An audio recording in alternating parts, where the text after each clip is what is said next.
Mesdames, Messieurs, fidèles auditrices et auditeurs de la radio Campanile Cité, bienvenue dans cette émission spéciale qui reçoit ce matin pour vous Monsieur Hippolyte Arondemain. Il est acteur politique, leader du bloc républicain. Nous le recevons pour évoquer son actualité politique au plan national, mais aussi au plan local. Monsieur Arondemain, merci d'avoir répondu présent à notre invitation. Bonjour. Bonjour. Comment vous allez? Impeccable. Quand on dit Hippolyte Arondemain, c'est un acteur politique majeur, c'est un leader du bloc républicain. Son ancrage se situe où au plan local ou national? Mon ancrage se situe au plan national. Si vous appelez Hippolyte Arondemain, partout dans le Bénin, on va vous dire que c'est un membre actif, un militant très actif du bloc républicain.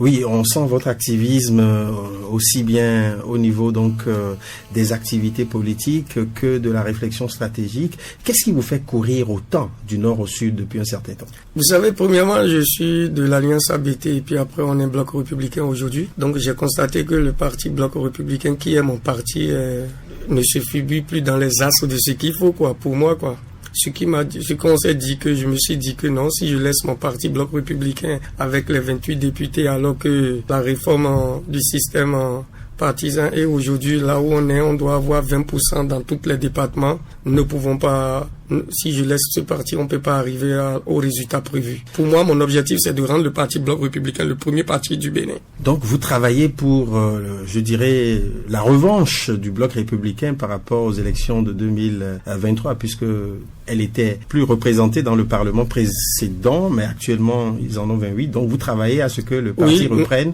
le poil de la bête. Oui, nous travaillons pour que le parti trouve sa noblesse auprès de la population béninoise et que ça soit le premier parti du Bénin, C'est notre objectif et puis j'ai foi et je vais l'atteindre, cet objectif-là. Dans cette mobilisation à la base auprès des populations, quel est le message que vous délivrez? Le message, c'est que déjà, le bloc républicain, c'est le parti de la jeunesse et de la femme.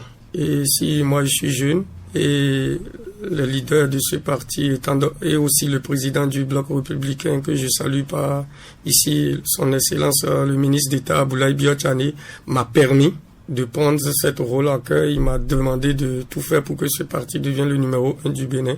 Et c'est pour ça que les femmes et les jeunes doivent vraiment essayer de comprendre que dans le bloc républicain, ils ont leur avenir. C'est le seul parti au Bénin où les jeunes peuvent avoir accès, ils ont droit à la parole, ils peuvent développer leur projet au sein du bloc républicain. Est-ce que ce disant ou ce faisant, vous ne lancez pas des pics aux autres partis, puisque la jeunesse, les femmes, c'est une frange de notre population et ça milite dans tous les partis politiques?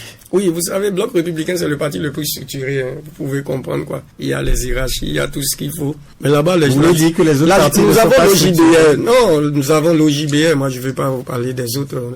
Nous avons l'OJBR qui est fait pour la jeunesse, mais si vous voyez l'OJBR du bloc républicain, c'est que les jeunes ont droit aux paroles, ils ont droit de faire des projets, on fait des formations, et c'est tout ça là qui a fait que actuellement le chef de l'État a décidé de construire les 34 lycées professionnels, parce que quand on fait des réunions, on fait des activités politiques, la jeunesse dit leurs demandes.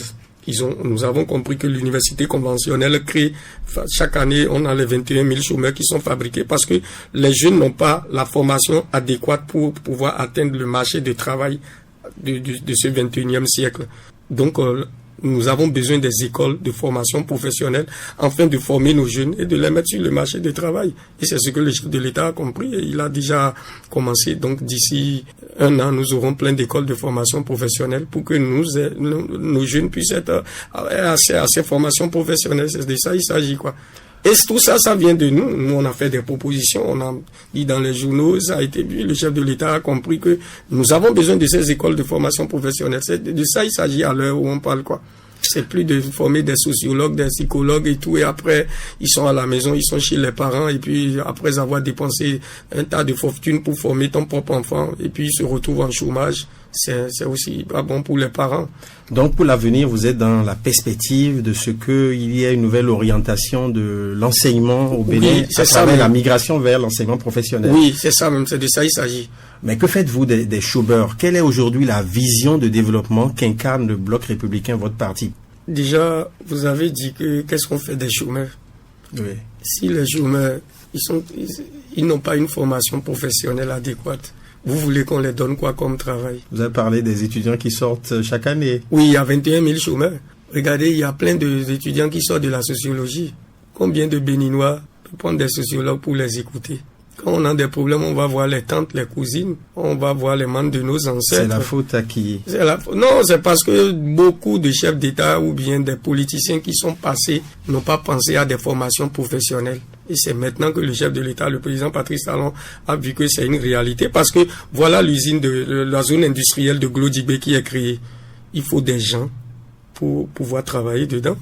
Et il faut avoir certaines formations. Vous pouvez pas être psychologue et devenir ingénieur en électrotechnique. Ce n'est pas possible.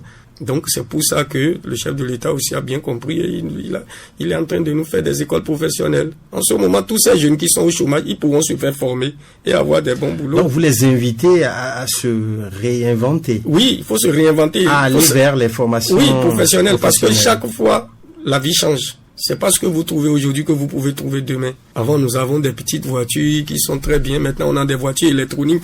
Ça veut dire que la formation, ceux qui ont fabriqué ces voitures, qui sont mécaniques, et ceux qui ont fabriqué ces voitures aujourd'hui, qui sont mécaniques, électroniques, ça veut dire qu'il y a déjà des fossés. Il faut se réinventer à chaque fois. Donc, la jeunesse doit s'apprendre à se réinventer, à s'adapter à l'avenir. Parce que l'avenir, ça ne peut pas rester stagné de ce que vous croyez quand vous êtes né, quand vous évoluez. Il y a toujours quelque chose qui change.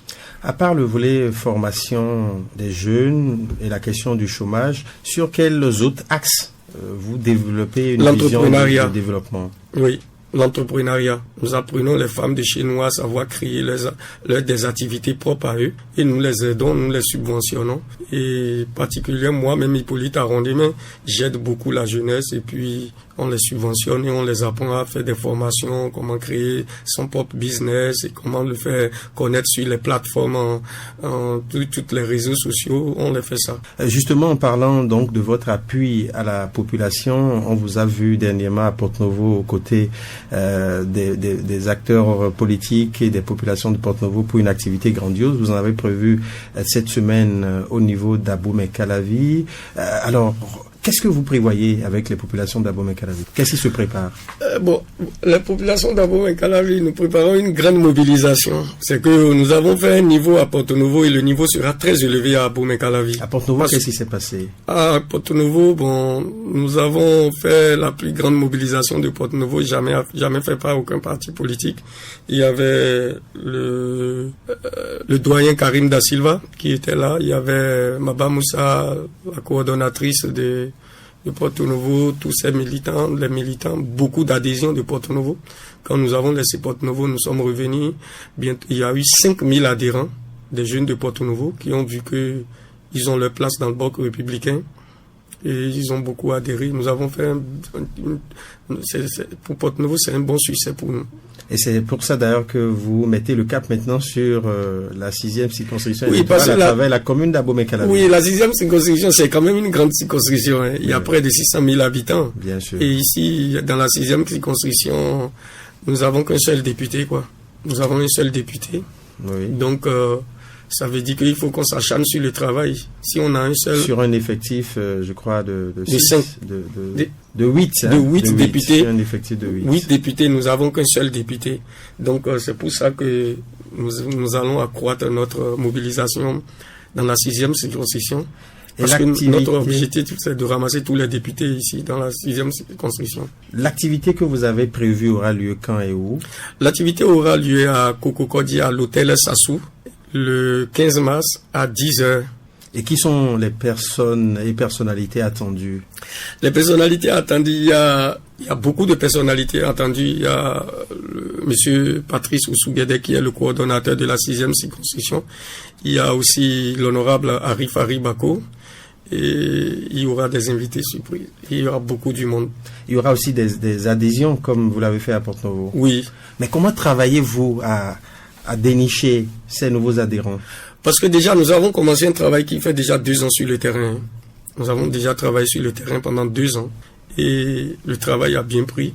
Nous avons des équipes partout qui travaillent, qui essayent de convaincre les jeunes, les femmes de venir dans le bloc parce que le bloc, c'est le parti de l'avenir. Parce que quand vous voulez faire de la politique, il faut penser d'abord à votre propre avenir et à l'avenir de vos progénitures.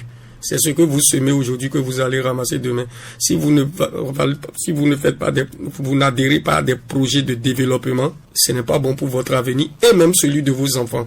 Donc c'est ça qui fait que nous, on essaye de convaincre la population béninoise, en majorité les jeunes. Nous sommes à 70% de cette population béninoise. Donc nous pensons qu'on peut faire l'affaire avec la jeunesse.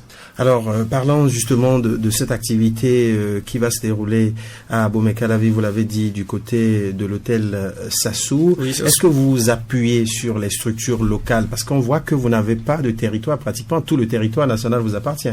Oui, à chaque fois qu'on vient sur un territoire, on voit le coordonnateur, les membres.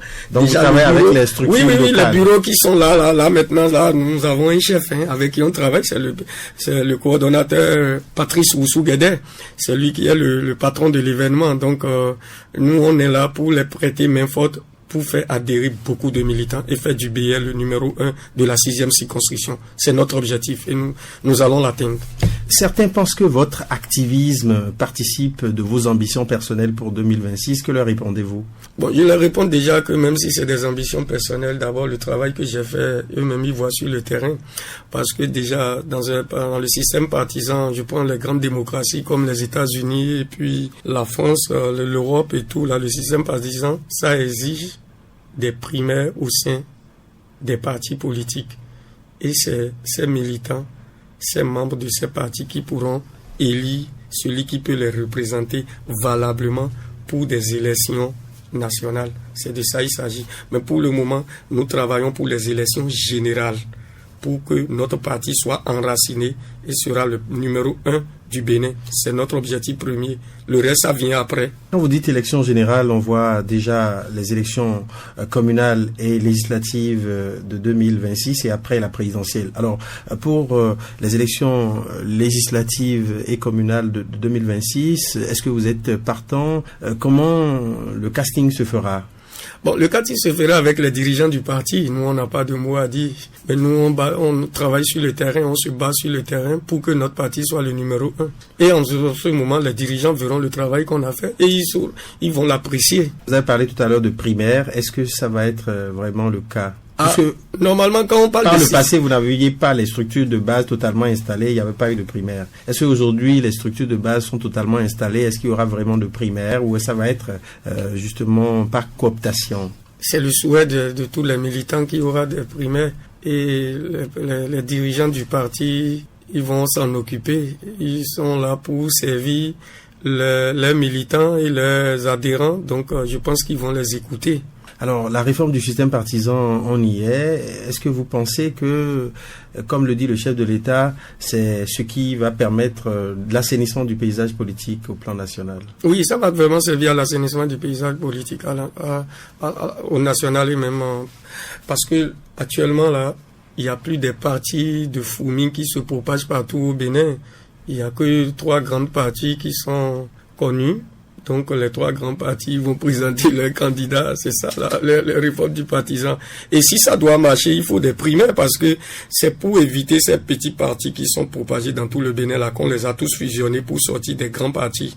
Donc les leaders de tous ces partis-là, ils pourront candidater à des primaires pour se faire élire par les militants, s'ils sont connus et populaires. Par rapport aux nouveaux adhérents, qu'est-ce qui est prévu? Est-ce qu'ils partent à chance égale avec ceux qui étaient déjà là par le passé? Surtout parlant de la mobilisation que vous voulez faire le 15 prochain. Non, pour nous là, tous les adhérents, ils ont le même droit que ceux qui sont anciens et ceux qui viennent tout de suite. Parce que actuellement, c'est ce que vous pouvez apporter au parti politique qui est intéressant. C'est pas que l'autre est ancien, il est doyen là-bas, il ne fout rien. Et le nouveau qui a ramené plein d'adhérents, des militants et tout, qui se bat sur le terrain, on va pas dire qu'il n'est rien. Le doyen doit comprendre que, le nouveau là se bat, donc il doit lui réserver aussi des places à côté. Donc vous donnez l'assurance aux adhérents, aux militants qui vont vous rejoindre, qu'ils seront acceptés, traités comme les anciens? Oui, ils seront au même pied d'égalité même que les anciens même. Parce que c'est de ça il s'agit. Les partis politiques ont besoin des militants. Donc si vous avez des militants et vous voulez les traiter que des moins de rien, ils vont partir ailleurs. Il faut que nous on est bien traités au Bloc républicain. Donc, depuis que je fais ça là, est-ce que vous avez vu un des gars du Bloc républicain, les leaders ou bien les dirigeants sortir leur micro pour me critiquer? Non, ils font pas ça dans le bloc républicain. On est sérieux. Donc vous avez l'onction des hiérarques du parti. Moi, j'ai l'onction totale, totale des gens du parti. Pourquoi pendant que les autres sont inactifs, c'est vous seul qu'on a l'impression de voir occuper le terrain? Est-ce que vous êtes dans une démarche populiste parce que les autres disent qu'il y a un travail souterrain qu'ils font, comparaison n'est pas raison? Les travaux souterrains, ils n'ont qu'à nous montrer, c'est de ça qu'il s'agit, parce que vous savez, il y a des gens qui peuvent vous dire qu'ils sont en train de travailler, mais le résultat c'est 0 à la fin. C'est comme si vous avez votre enfant qui vous dit, papa, je travaille, après le bulletin sort et puis le 20e, aussi 22e, vous voyez que ça ne marche pas. Au lendemain des élections de 2023, votre parti a organisé des journées de réflexion et de dissémination donc des résultats. Et vous avez dit que parlant des faiblesses, on a observé que dans la 6e, les résultats n'ont pas atteint la promesse des fleurs. À part Abomey-Calavi, est-ce que vous avez entrevu d'autres actions relativement aux autres communes, soit Vaizé? Bon, soit Vaizé, nous avons beaucoup d'actions parce qu'on est demandé. C'est les populations, même les militants qui sont dans le bloc républicain, dans tout le Bénin, qui demandent de venir les aider à remobiliser les troupes, à faire adhérer les gens à notre cause commune. Donc nous allons faire tout le Bénin pratiquement. Si on demande, on vient. Et si les leaders du parti, le président du parti trouve qu'il est nécessaire d'aller à tel endroit, de remobiliser les troupes, nous on a l'obligation d'aller. Monsieur Arondemain, nous sommes au Bénin, il n'y a pas de mobilisation sans moyens. Comment arrivez-vous à réunir ces moyens pour l'occupation permanente du terrain? Ouais, très bien. Vous savez, j'ai travaillé toute ma vie. Après tout, je suis quand même le PDG d'une grosse société qui s'appelle Tracor. Tracor, c'est moi-même. Donc, c'est partout dans le monde entier, en France, Abidjan, Niger, Guinée, Conakry, Congo. Je suis le PDG de Tracor et je ne prends aucun franc dans notre parti politique. Tout sort de ma poche parce que j'ai foi à ce que je fais, parce que je le fais pour la jeunesse, pour que la jeunesse sache qu'ils doivent s'imprégner de la politique et prendre des décisions dedans, afin que leur vie soit tracée. Parce que si vous restez à la maison à ne rien faire, les gens vont décider à votre place et c'est pourquoi on le fait. Je rappelle aux auditeurs qu'ils peuvent intervenir dans cette émission au 51 22 77 77, précédé bien entendu du 01, ou au 61 13 64 64 s'ils ont des questions à poser à notre invité qui est Hippolyte Arondemain. Ils peuvent justement nous appeler pour que nous puissions recevoir en direct leurs questions. Je rappelle les numéros, le 51 22 77 77 ou encore le 61 13 64 64. À partir de ce numéro, vous pourriez intervenir dans cette émission. Nous sommes toujours, comme je l'ai dit, avec l'acteur politique Hippolyte Arondemain qui nous parlait un peu d'où les ressources lui provenaient pour justement être autant actif sur le terrain. Alors, est-ce à dire que vous n'avez pas l'appui du parti politique puisqu'il y a aujourd'hui quand même un financement public? Non, moi je ne demande rien au parti politique. Moi je travaille parce que je trouve que c'est ce qu'on fait là. Il y a beaucoup de jeunes qui sont intéressés et ils m'encouragent. Et c'est ça qui vous motive à continuer? C'est ça qui me motive même. À part la mobilisation, vous avez parlé de la formation aussi. Quel type de formation spécifique vous donnez à la jeunesse? De l'entrepreneuriat. Comment entreprendre son business. Parce que moi-même, je suis PDG d'une grosse boîte. Donc, je les apprends, je leur dis comment j'ai fait pour réussir. Et ça les motive. Donc, comment j'ai fait pour réussir, je les apprends. Monsieur Arondemain, on m'apprend qu'on a un auditeur en ligne. Bonjour, auditeur en ligne. Bonjour. Comment vous allez, s'il vous plaît? On vous appelle comment? Pardon, moi je ne comprends pas parler français. Dans d'autres langues, je ne dis pas de dire. Merci beaucoup. Bonne journée. On m'y dit qu'à Robio, ministre, c'est quoi le rôle de la rôle de Fongo Pérez Lumide, Babili? Missé. À l'instant, un auditeur qui voulait comprendre de quoi il s'agissait dans cette émission, certainement, il se plaint de ne pas décoder tout ce qui se dit ici comme message. Si on pourrait faire un résumé. En fond, je pense qu'on se fera le plaisir après de recevoir notre invité en langue fongbe pour qu'il puisse interagir avec lui. On était en train justement de parler de la formation en entrepreneuriat que vous donnez aux jeunes. Est-ce qu'ils sont réceptifs? Oui, ils sont réceptifs. Bon, ils sont très réceptifs parce que la vie, c'est un risque. Hein. Vous êtes né, vous risquez. Donc, l'entrepreneuriat, c'est un risque. Vous tombez, il faut pas lâcher l'affaire. Parce que si vous découragez, vous êtes foutu. L'homme qui est découragé, pour moi, il est mort. Donc, en entrepreneuriat, il faut toujours foncer. Quand vous allez au contact des populations, quelles sont leurs profondes aspirations? Quels sont les besoins qu'ils vous expriment? Qu'elles vous expriment, ces jeunes, ces femmes, tout ça? Oui, actuellement, ils parlent tous de la vie chère. C'est que, bon, avec la fermeture des frontières du Niger, ils disent que le business ne marche plus. Donc, nous prions Dieu que nos frères du Niger et nous, on puisse s'entendre parler de même voix. On me dit qu'on a un auditeur en ligne. Bonjour. Bonjour. Comment vous allez, s'il vous plaît? Ça va bien. On vous appelle comment?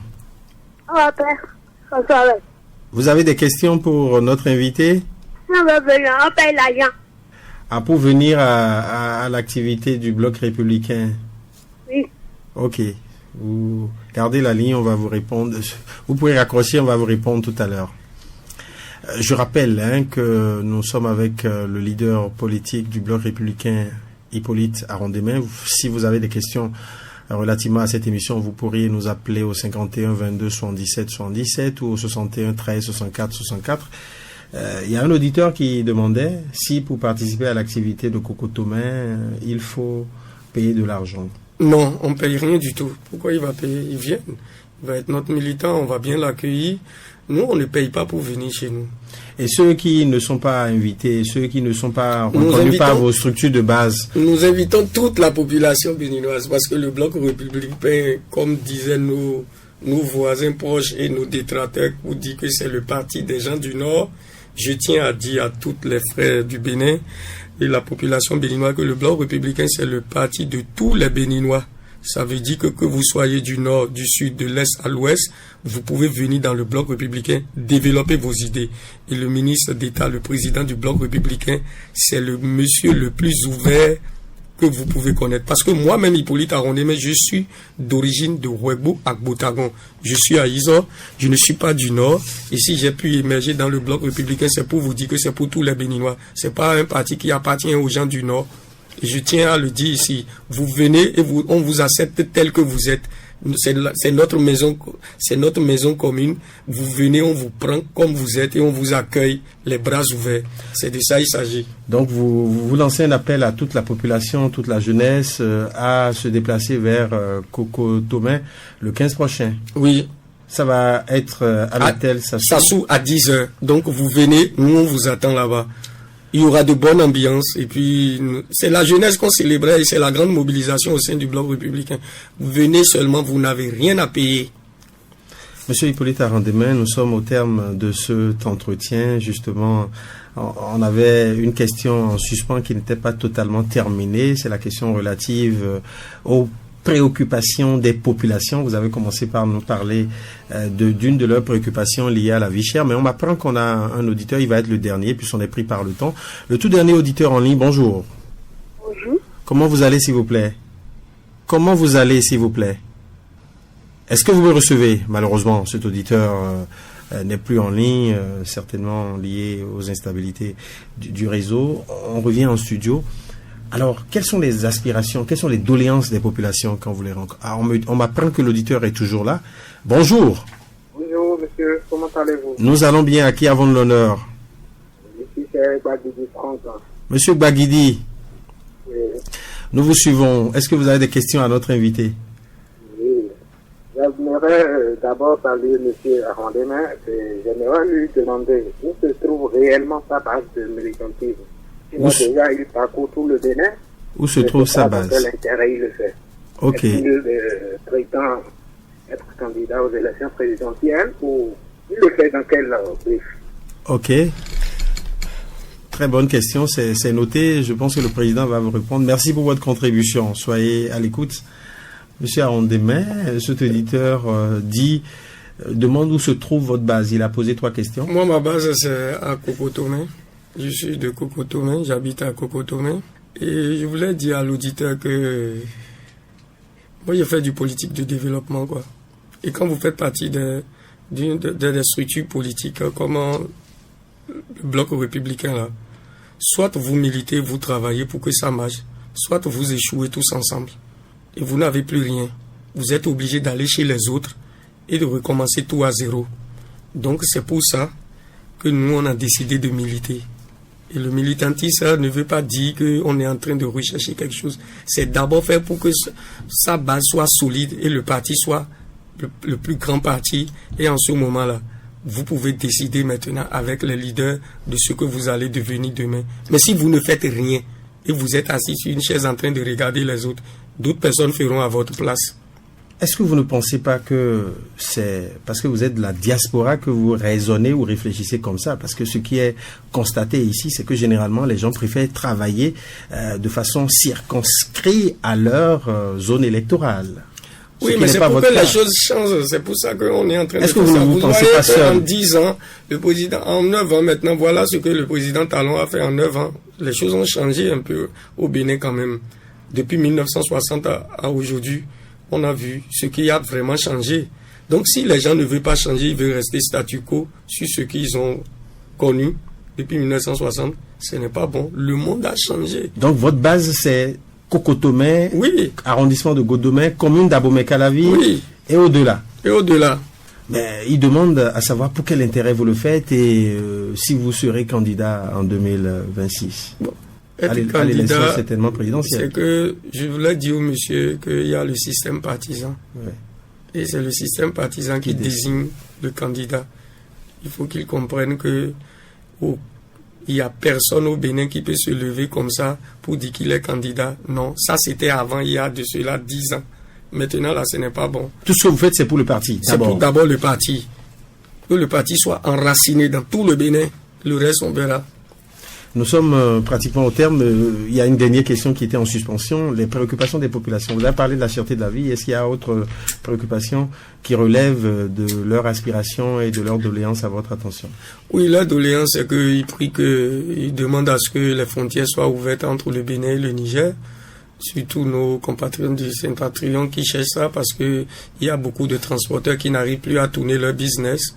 Et vraiment, notre souhait, c'est ça. Bon, à l'impossible, nul n'est tenu. C'est ce que j'expliquais à beaucoup de nos compatriotes. Si vous êtes dans un groupe et il y a une personne qui a fauté et le groupe a décidé de sanctionner la personne qui a fauté, les 9 personnes doivent sanctionner la personne qui a fauté. Et c'est ce que le président Tacite Talon a fait.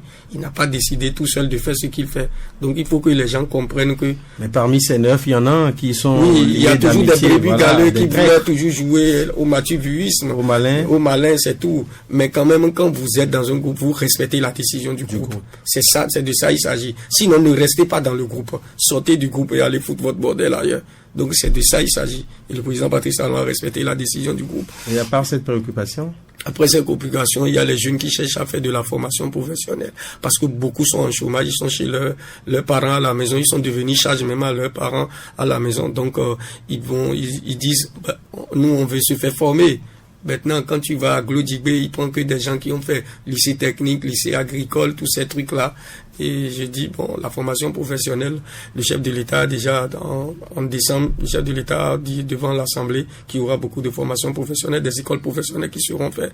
Donc la jeunesse est dans cette attente-là. Et ils sont dans l'attente aussi qu'un jour nous arrivons aussi à nous comprendre avec nos frères du Niger pour que les relations deviennent encore plus fraternelles. Nous sommes au terme de cet entretien. Nous vous permettons de la conclure à travers votre mot de fin. Mon mot de fin, c'est que je remercie toute la jeunesse béninoise, les femmes, les mamans, les jeunes qui nous suivent.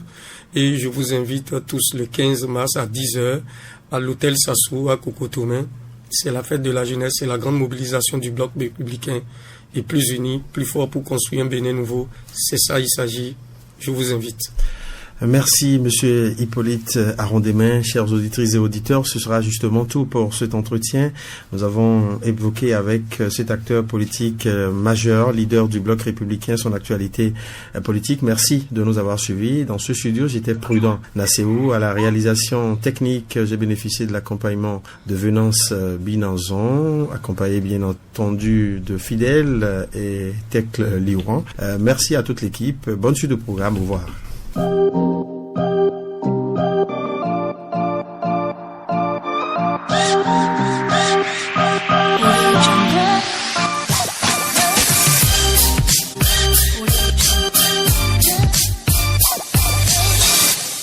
Passez de belles journées à l'écoute de Campanile City FM.